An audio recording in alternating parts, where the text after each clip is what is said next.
otros temas que se han visto ayer en el Congreso de la República tiene relación con los taxis por aplicativo.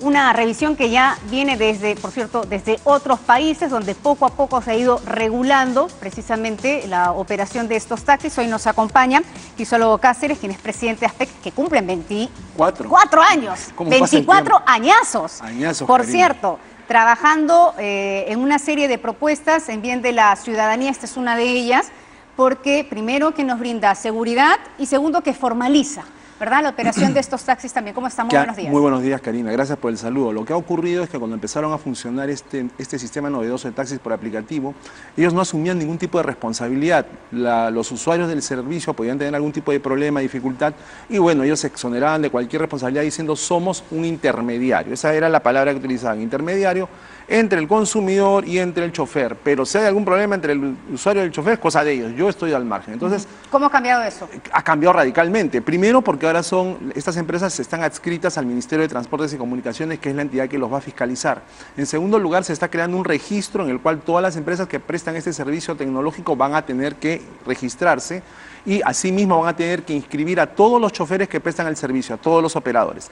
Esta información del registro, que se va a implementar dentro de 120 días, va a ser compartida con el Ministerio de Transportes y Comunicaciones y va a ser compartida con el Ministerio del Interior. ¿Y ello por qué? Por el tema de seguridad. Claro. Porque como tú recordarás, el auge de este sistema se dio precisamente por la situación de inseguridad ciudadana que estamos viviendo. La gente estaba dispuesta a pagar un poquito más de dinero con tal de tener un servicio de calidad y un servicio más seguro. Y claro, exacto, porque uno de los beneficios para el usuario era que tenías la identificación del chofer, pero no solamente la identificación, también la ruta. Así es. Entonces eso era una seguridad. Pero lo que también ocurrió en el camino del empleo de estos taxis por aplicativos son denuncias por acoso e incluso por violación. Efectivamente. Y en ese sentido no había una sede física de estas ¿Dónde firmas, acudir? ¿Dónde presentar tu reclamo? A exigir más información de ese conductor, pero además donde presentar un reclamo.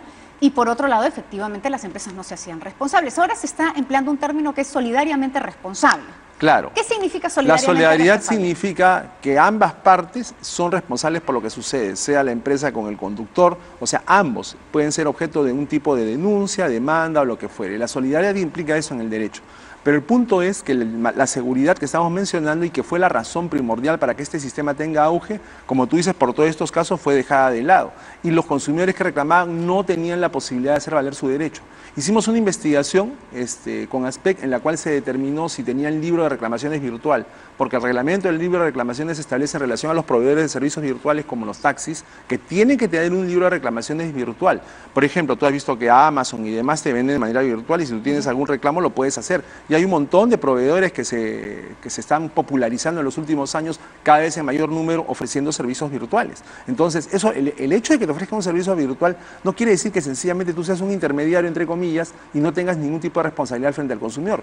Por eso esta norma era necesaria. Ahora, este registro se va a crear y se está dando un plazo de 120 días. Esta ley que crea esta norma va a tener un reglamento que será en 90 días. Y en el reglamento se va a determinar cuáles son los derechos y obligaciones, los derechos y normas de seguridad del consumidor. Se va a establecer de manera clara lo que todos sabemos, que la base de datos con la información sobre el consumidor no puede ser comercializada ni puede ser destinada a otro fin. Se va a ver el tema de las infracciones y sanciones, cómo se van a manejar por parte de las autoridades. Yo imagino que ahora que se ha aprobado la ATU, también se va a tener que tener en cuenta esta nueva normativa al momento de hacer el reglamento. Claro. Ahora, el otro gran tema era el SOAT, ¿no? Porque al no ser estos vehículos inscritos dentro de un sistema de taxis formales, tampoco, no es que no se les exigía, ellos mismos se eximían de no contar con un SOAT. No se les exigía revisión técnica tampoco. Exacto. Pero eso es el colmo. El colmo, porque están fuera de la formalidad absolutamente. Fíjate tú que ahora en esta norma se ha tenido que establecer que las unidades van a tener que cumplir, entre otros requisitos que mencionas, el tema de acreditar la revisión técnica. Y también van a tener que acreditarse estándares de calidad mínimo, antigüedad de los carros, etcétera. Porque tú recordarás de que al inicio los taxis que te venían a recoger eran unidades nuevas, bonitas, brillantes, etcétera, pero en tiempos recientes la calidad de las unidades ha ido decreciendo y ahora llegan carcochitas a recogerte. O sea, tú estás pidiendo un taxi por aplicativo y esperas una unidad unidad con aire acondicionado, un chofer que te trate de manera respetuosa, ser una unidad, etcétera, vieja, etcétera. pero no tiene que estar en mal estado. Claro, pero es que allí tienes el tema, pues no son objeto de revisión por parte de la empresa que presta el servicio de taxi por aplicativo. O sea, todo se reduce a declaraciones del chofer. El chofer declara, yo soy chofer, esta es mi foto, este es mi brevete. ¿Te lo tiene que mostrar físicamente en algún establecimiento? No. El chofer declara, esta es mi unidad, esta es la que voy a conducir. ¿Se inspecciona la unidad por parte de la empresa? No. Claro. Entonces, es absolutamente la ley de la selva. Y con respecto al SOAT, tienen que tenerlo, porque eso ya es un mandato diferente, ya no claro, es pero es un mandato SOAT que trasciende la ley. Este es un sistema de seguro obligatorio. Ninguna persona que esté conduciendo un vehículo puede conducir un vehículo que no tenga SOAT. Estás infringiendo la ley, más allá de las nuevas normas que se están expidiendo, pero tienes que tener un SOAT. En todo caso, las características de este SOAT, te repito, van a ser manifestadas en el reglamento que se va a expedir en 90 días. La exhortación, ¿cuál es? Que en el Perú, Karina, estamos llenos de leyes que te dicen, esto se reglamentará, como acaba de decir Lucho Quispe, se reglamenta en 90 días, se reglamentará en 120 días, y pasan 3 años, 4 años, 5 años y los reglamentos no salen. Entonces la situación de alegría que están viviendo los usuarios frente a estas normas que se están publicando, si no hay un reglamento, pues van a tener los empresarios el argumento perfecto para no hacer valer lo que dice la norma porque el reglamento no salió. Entonces, acá la exhortación es al Congreso de la República que empiece a llevar la cuenta, a partir de que el momento de que las leyes que está expidiendo se publiquen, que empiece a contar los días, 1 día, 2 días, hasta llegar al día 120. Y si no sale el reglamento dentro del plazo establecido en la ley, hay un desacato por parte del Poder Ejecutivo al Congreso y en tal caso se le podría decir al Procurador Público del Congreso que denuncie a los ministerios que no cumplen con expedir las normas. Y en ese mismo sentido las empresas no tendrían la obligación de inscribirse y de les damos el argumento perfecto, claro. Ni al MTC ni al Mininter. Exacto. ¿No? Ese es el exactamente. gran problema. Exacto. Las empresas tienen el argumento perfecto como en muchos otros temas, ¿no? Como el etiquetado de transgénicos. El Código del Consumidor dice en su artículo 37 que todo alimento con contenido transgénico debe informarlo en el etiquetado. Como no sale el reglamento, han pasado como 4 años, 5 años, 8 años y el reglamento de etiquetado de transgénicos no salió y en consecuencia todos nosotros estamos comiendo transgénicos sin saberlo. Pregunta solidaria con el bolsillo, que la hacen a través de las redes sociales. ¿Esto podría llevar a un incremento de las tarifas de estas empresas de taxis? No necesariamente. Fíjate, no ameritaría. Fíjate tú que siempre ese es un argumento que esgrimen los empresarios cuando se da algún tipo de regulación, ¿no? Las tarifas van a subir, nosotros nos preocupamos por el usuario. Si se pone esta regulación en marcha, las tarifas subirán y entonces los consumidores pagarán más. Van a tener que pagar impuestos, de hecho. Bueno, una empresa que ya realiza actividades comerciales tiene que tributar como lo hago yo, como lo haces tú. O sea, todos pagamos impuestos, o sea, eso es lo normal. Pero con esta modalidad de que no había legislación al respecto, con esta modalidad de que ellos se consideraban intermediarios, bueno, pues estaban viviendo en un limbo jurídico maravilloso, eran seres inimputables, impolutos, podía pasar lo que fuera al interior de las unidades y no había responsabilidad alguna. Y eso es inadmisible en cualquier sociedad civilizada. Los taxistas formales a los cuales les pides un montón de requisitos, cursos de capacitación, tarjetas especiales, etcétera, tenían pintura en los vehículos. Tenían todo el derecho de protestar, ¿no? O sea, se sentían ellos que había acá una suerte de competencia desleal. Bueno, esto ha venido sucediendo en varios países, en realidad, España, por ejemplo, en los cuales al final las autoridades han determinado que los taxis por aplicativo también tienen que estar sujetos a algún tipo de regulación. O sea, esto es lo normal.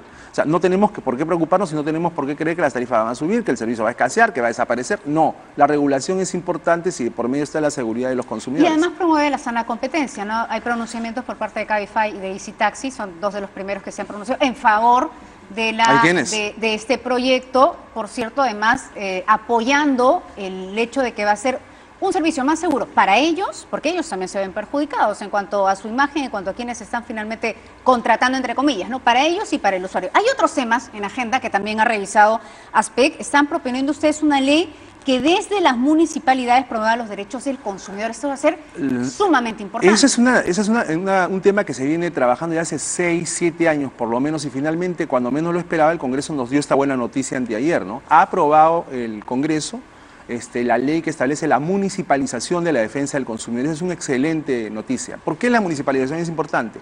Porque la municipalidad es la autoridad que está más cercana a la población. Cuando yo tengo un problema en el distrito de San Miguel, Miraflores, Breña, donde yo vivo, la municipalidad de mi distrito me queda 1000 veces más cerca que irme al INDECOPI, por ejemplo. Claro. ¿Correcto? Entonces yo voy y la municipalidad, ¿qué va a hacer? Va a desarrollar un sistema, una infraestructura y va a contar con personal para informar, para orientar, para educar, para fiscalizar en temas de salubridad, para implementar el arbitraje de consumo que va a descongestionar la carga del INDECOPI, etcétera. Todo esto es un tema que durante años estuvo durmiendo el sueño de los justos en el Congreso y no entendemos por qué había oposición.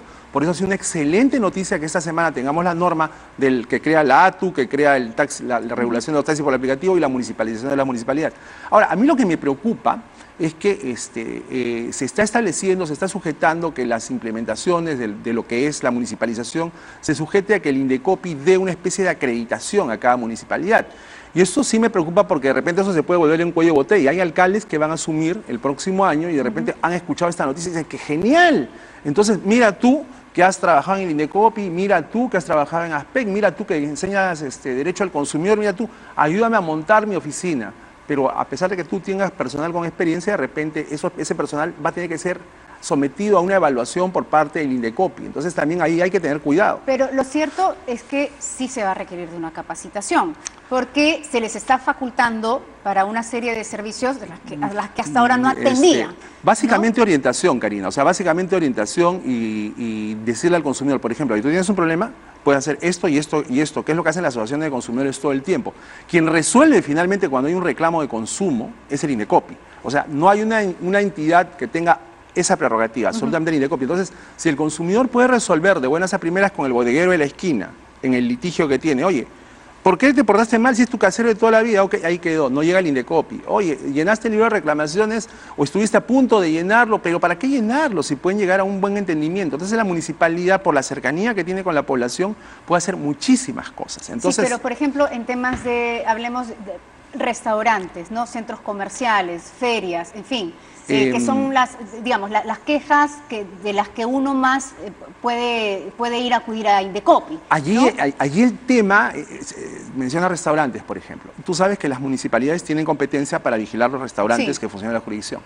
Las municipalidades tienen competencia para velar por la inocuidad de los alimentos que se comercializan en sus zonas. Pero ¿cuál es el gran problema? Que para determinar qué tan inocuo no es un alimento, necesitas no solo inspectores, sino laboratorios. Y las municipalidades se caracterizan por no tener profesionales que estén capacitados en todo lo que es inocuidad alimentaria y mucho menos por contar con laboratorios. Y en la norma, que es lo que quería comentarte, se establece eso, ¿no? La fiscalización en temas como los que tú estás mencionando en este momento. Entonces, eso ya incluso trasciende al Indecopi. Sino acá se trata de que se dote a las municipalidades y que las municipalidades se preocupen por ello, de tener esta infraestructura. Cuando se hacen operativos, por ejemplo, seguramente que tú has visto los operativos que sacan a veces en el programa dominical aquí, en Cuarto Poder, se hacen operativos a los chifas, por ejemplo. Normalmente va el personal de la municipalidad y muchas veces ves a su costadito una persona de DIGESA, que es la Dirección General de Salud Ambiental. ¿Por qué? Porque la DIGESA sí tiene laboratorio. Entonces, si hay alguna muestra que tomar y determinar su grado de toxicidad, es la DIGESA la que te presta asesoría, porque es la entidad especializada en inocuidad. Entonces, cuando en la ley se pone que, por ejemplo, en materia de protección al consumidor se va a delegar la competencia para fiscalizar estas cosas, lo que se tendría que pensar es que el Ministerio de Salud, del cual depende DIGESA, tendría que intervenir aquí para que esas fiscalizaciones tengan el conocimiento técnico debido. O sea, eso ya no es tanto una cosa jurídica, sino de especialización. Exactamente. ¿No? Ese es el término. Bueno, conoceremos más, en todo caso, enhorabuena, porque aquí también se va a descargar toda la información y todas las quejas y los reclamos que llega al Indecopi. Exacto. ¿Y entonces qué le va a pasar al Indecopi? Porque hay temas que sí podrían ser resueltos en la municipalidad. Exacto. Menos los de la municipalidad. Claro. Porque hay mucha queja del vecino contra los servicios que ofrecen las municipalidades y, bueno, habría como una especie de conflicto de intereses, ¿no? Que ellos mismos tengan que resolver ese tipo de lo que pasa es que en reclamos. materia de protección al consumidor, el Código del Consumidor se refiere básicamente a la relación entre consumidor y empresa privada. La municipalidad es una dependencia de carácter gubernamental. Eso sí va a tener que ir entonces, eso sí, pero el Indecopi hace un trabajo en relación a las municipalidades eliminando barreras burocráticas y demás, ¿no? Pero acá con el tema de las municipalidades nuevamente hay un reglamento pendiente. Acá establece que el reglamento se va a tener que dar en 120 días calendario. Así como en los otros dos se da en 90, en la ATU y en el tema de taxis por el aplicativo, en este caso se da 120 días de plazo para que se expida el reglamento. Nuevamente la invocación para que por favor el reglamento salga a tiempo, porque para los vecinos cumplan con el calendario. Por favor, exactamente, ¿no? O sea, hay que poner una especie de contómetro que faltan 110 días, 109 días para que estas normas se cumplan, porque uno se siente engañado, ¿no? Se dan normas. Fíjate el caso de los octógonos en el etiquetado de los alimentos envasados, por ejemplo. El reglamento demoró 4 años en salir, el reglamento de la ley de alimentación saludable, y solo salió por el escándalo de las leches. Bueno, habían conflicto de intereses, ¿no? Hay que decirlo con todas sus palabras, sí, porque eso fue lo que encarpetó el proyecto, ¿no?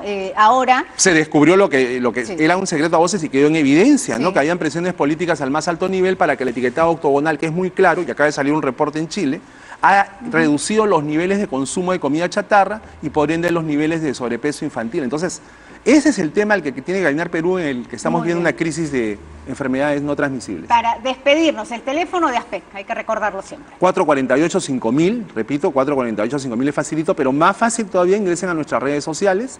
Estamos como ASPEC en Facebook, en Instagram y en Twitter. Estamos en todas las plataformas, así que escríbanos. Y si tienen un reclamo que hacer y no quieren que los demás lo conozcan, Claro. Fácil nos escriben De manera anónima. de manera anónima y nosotros investigamos. Pero sí les pido de que si tienen pruebas las adjunten, porque es un poco, a veces los reclamos de los usuarios dicen, me han pasado la voz que en un colegio Sí, tal no, hay un cobro hay que ser indebido. serios con las denuncias, ¿no? Claro, si tienen un cobro indebido, adjúntenos pues el recibo, el documento en el que se está haciendo el cobro, etcétera, para nosotros poder investigar y denunciar. Muy bien, felicidades nuevamente por Gracias. estos 24 años, a usted y a todos quienes están involucrados en el trabajo que está realizando ASPEC. Son las 8:12, hacemos una pausa, regresamos con más.